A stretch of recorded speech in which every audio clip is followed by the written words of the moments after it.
Great to again be catching up with Andrew Partridge from Michell Wool. How are you this week, Andrew? Yeah, good, Ricky. Yourself? Not bad. You might have a bit of wind in your sails if you're a producer at least, because there's a lot of green on the chart here in terms of what the wool exchange has been doing for growers across the nation. Yes, well, yeah, absolutely. No, it's good time to be a seller at the minute. Across the board, yeah, double-digit rises across every possible quality in the spectrum. So, yeah, good week, and yeah, certainly we've got a bit of currency backing up that wind in our sales, but certainly some good US prices. Happy for anyone who's buying wool, obviously, on the US currency at the moment with it down as low as it is. It's going to be favourable for anything that we're selling out of Australia, obviously. Well, even since all the auctions sort of reporting came through on Wednesday, we've seen apparently even a further fall in the dollar. I guess how might that feed into the next week markets? Yeah, you'd have to think in normal terms when everything was sailing along really well and using that sales analogy, the market should be dearer. Yeah, anything that they're buying last week is going to be cheaper this week at the same sort of Australian value. So should be enough demand there to hold the price. We've just got to be careful about that bit of a storm cloud in the front mirror with China and their COVID. So you can't underestimate the amount of negativity and lack of demand purely because they can't get produce moving around their country due to their heavy lockdowns. And you're talking about Shanghai with the population of the whole of Australia in heavy lockdown. People can't, I've heard comments about it. Family members only being able to leave the house for 2 hours per day to go out and just keep their staples going. So we've got banks. Sounds like Daniel Andrews Victoria. Yeah, it does, doesn't it? Over here in Melbourne, we're only too familiar.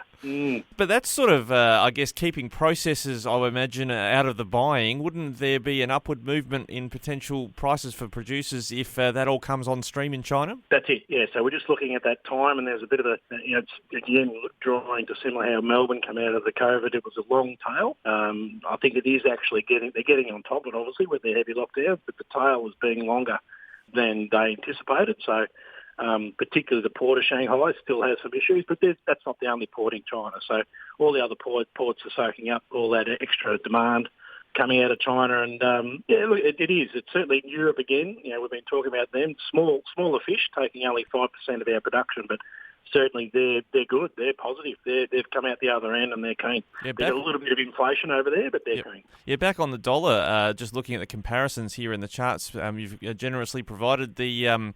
looks like we're down, 10% on what the dollar was last year, and we're still heading south on that front. It's big, isn't it? Yeah, that's right. It's a number that you can't sort of deny. I know there's a school of thought over there that demand will always push ahead of price, and that's right. Yeah, but you've got to have both going with you. You can't just have price. You've got to have demand as well to drive a market higher. So I'm just commenting. I just can't overlook the fact that China is in the state that they are, taking 80% of our clip. But yeah, lower currencies obviously buffeting. Yeah, I was just curious to look at last year compared to this year, also in terms of the number of bales offered, and let us know what we've got coming this week. But usually you have between the 40 and 50,000 around this time of year, but I imagine that's going to go up if that's the way the prices are going. Correct, yeah. So we're going to draw some. There's still a bit of a bank of wool back in the system. Unfortunately, it's probably of the qualities of wool that haven't moved as much. So we're looking at crossbred wool probably overstored in broker stores and back on farm because of the depressed price that they're getting. But certainly all the finer microns are really selling very well and coming onto the market as they're being shorn. But particularly in those middle microns now, we've got a 21 micron indicator now at over 13.50. That's a pretty handy price, I think, back to the grower. He's getting the best part of 1,000 or more cents, 1,100 cents for those good high yielding sort of 21 micron wools now. And he's talking nearly $2,000 a bale, so not bad dollars.